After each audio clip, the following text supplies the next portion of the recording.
I thank the Permanent Mission of Morocco and the United Nations Office of Genocide Prevention and R2P for organizing this high-level event. We express our deep appreciation to Morocco for piloting the resolution which proclaimed June 18th as the International Day on Countering Hate Speech. The greatest bulwark against intolerance and hatred is embracing the principles of democracy, where there are necessary checks and balances and where any aberration is addressed within the confines of the rule of law. Further, a society based on pluralism, where every religion is respected, is a sine qua non of tolerance and harmony.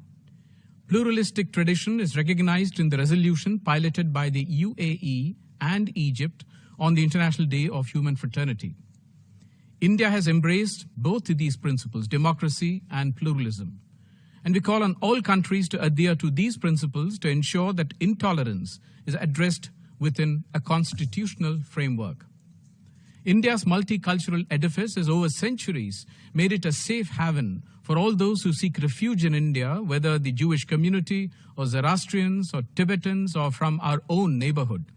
It is this underlying strength of our nation that has withstood radicalization and terrorism over time.